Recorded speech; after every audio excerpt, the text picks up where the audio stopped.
Where the rubber really hits the road, though, is like you asked me, you know, how was it possible to move out here? How was it possible to have a different lifestyle?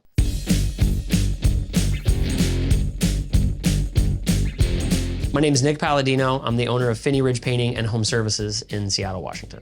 We do interior painting, exterior painting. The emphasis for us based on this market is lead work. We do a lot of EPA, RRP. That's a niche that we've kind of carved out. I had been a painter for 10 years. I grew up painting houses. I paid my way through college painting houses. My business and life in the early days of Finney Ridge Painting was kind of all one thing.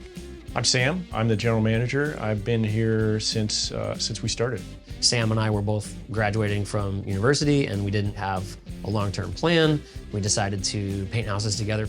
At that time, we had 4 employees. When we got to about 25 employees, we were making the same amount of money, profit-wise, as we were making with 10 or 12 employees, and the workload had doubled. Communication wasn't refined. There was overlapping roles. At that point, I started pulling a lot of 12, 16-hour days.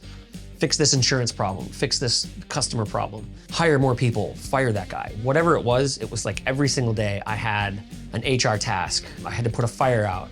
I got very burnt out. I got to a low point where I needed support. And so it was really stressful. You know, we didn't have the systems in place that we have now. At the time that we came to BTA, my life was miserable because of my workload. What I needed help with was running a painting company, running a trades business. So I saw the systemization, I saw the benefits of the management systems. I was impressed by that. So one of the big things that Breakthrough Academy did for us was it forced us to step back a little bit, to not be stuck in every detail day to day. The single most powerful thing that BTA forced me to do was understand my business's cost structure. We needed to be charging $20 more per hour. So we phased it in. You know, the next year we had a 12% profit. That was powerful. We also had other, you know, the bucket had more than one hole.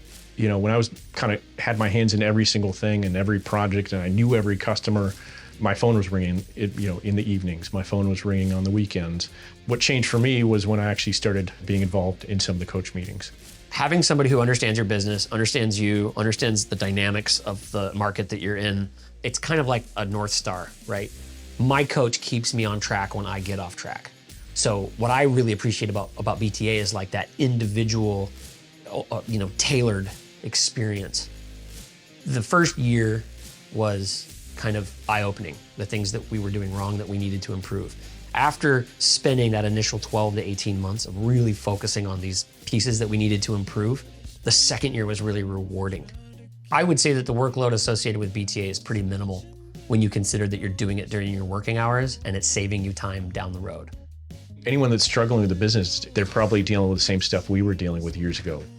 When people tell me that they're not interested in BTA or they're not, they need more time, they're just not ready, I take that at face value. It's procrastination, it's excuses. I mean, there's no time like the present to improve. What's next? For me, this is what's next. That's it.